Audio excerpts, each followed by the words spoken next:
Before the Civil War, the Great Plains Territory from the Rocky Mountains to the Mississippi River was the home of thousands of Indians.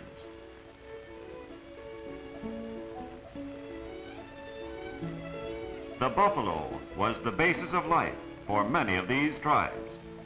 Their food, clothing, the cover of their teepee home, even their religion was based on the great animal.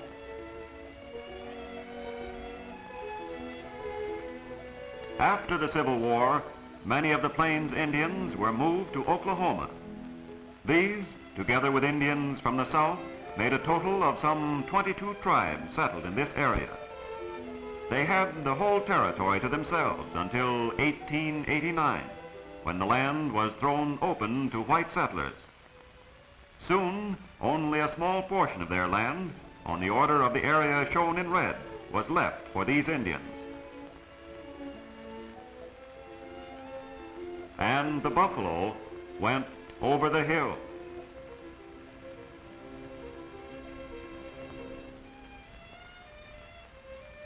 Around the turn of the century, oil was discovered in Oklahoma.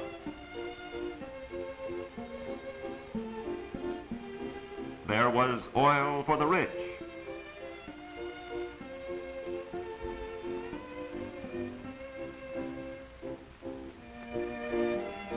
There was oil for the poor.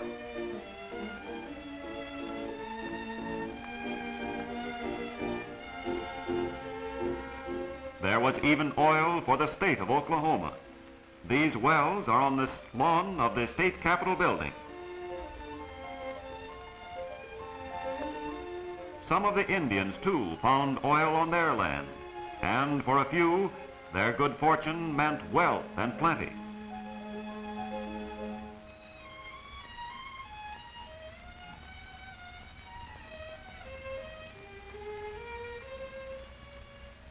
Popular opinion has it that most of the Indians in Oklahoma are oil rich.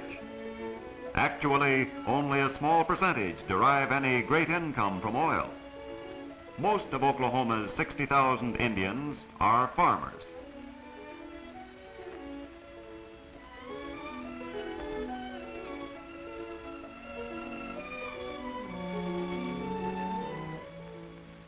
Many of these Indians are very poor.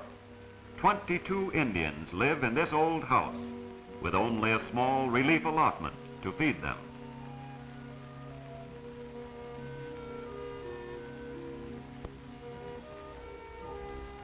The rehabilitation of these people is a long-term process. The Indian Service is working to provide ways by which these people may become self-supporting. Cooperative farm projects are one of the ways. This berry farm at Lyons, Oklahoma, is operated by a community of 10 Indian families. Berry farming, as a rule, does not guarantee a steady income. A dry year or a drought may destroy a crop and a year's work.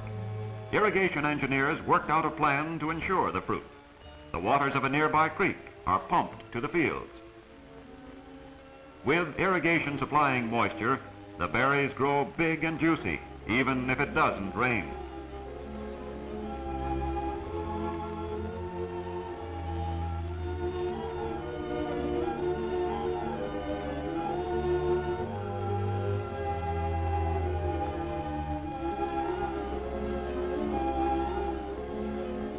Family, friends, neighbors, everyone is called out to pick strawberries.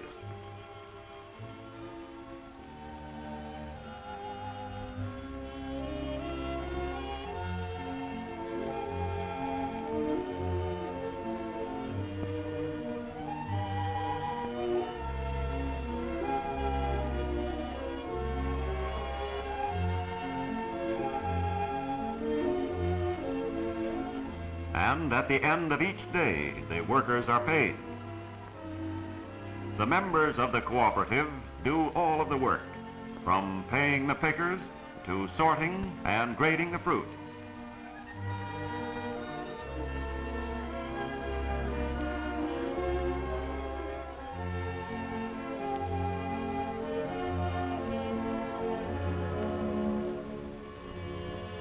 These Indians haven't gotten rich from their strawberries, but already you can see the improvement.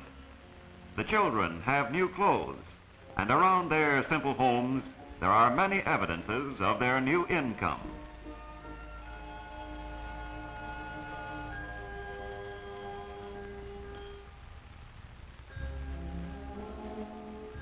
There are other Indians in Oklahoma who leased their small farms, and many of them saw their land erode and blow away.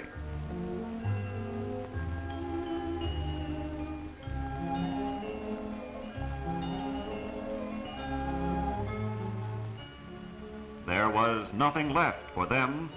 They were forced to go on relief.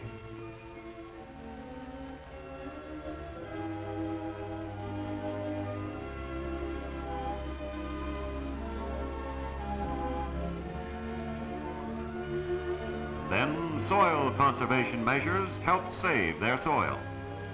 Grass will keep it from blowing away, but saving the soil alone is not enough. You can't eat grass. To help these people raise enough food to take care of themselves, Indian irrigation has developed gardens irrigated with water from nearby streams.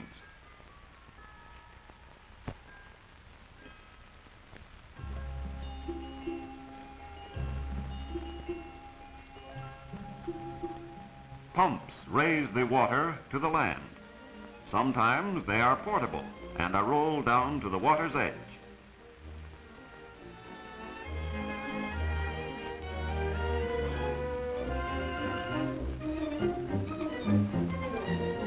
The Ouachita River furnishes the water for this garden at Mountain View. After the pump has been connected, water is piped to the land. Even if it doesn't rain, irrigation assures the Indians of vegetables.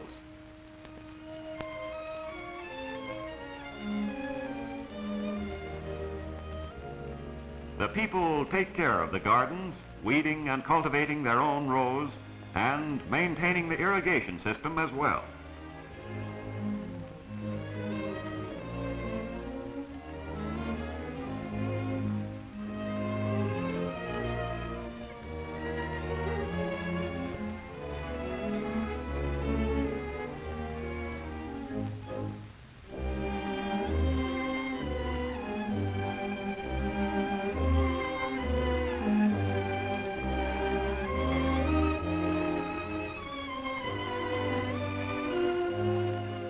As many as 20 Indian families grow all the food their tables need on 10 acres of irrigated garden.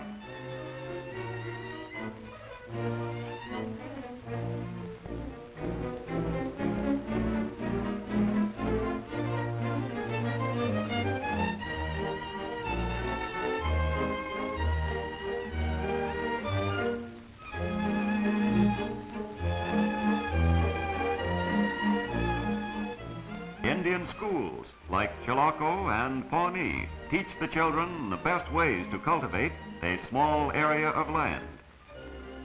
Girls as well as boys learn the new method.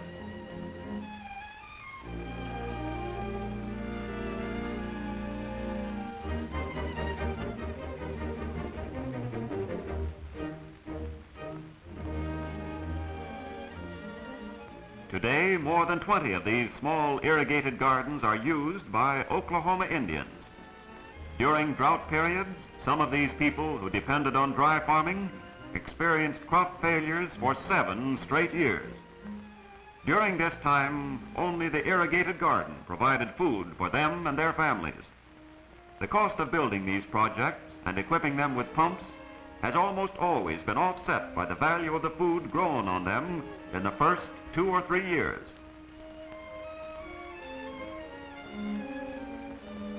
No, this home isn't pretentious, but then, be it ever so humble, there's no place like it, especially when you have a full basket for the pantry and work for the old oil stove to do.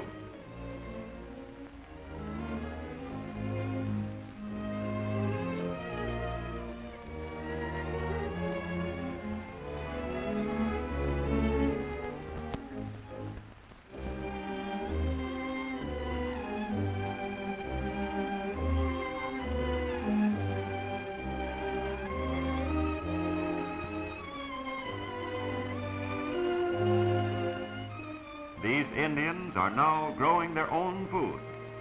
No longer do they need subsistence relief. Irrigation has provided the first step in their rehabilitation.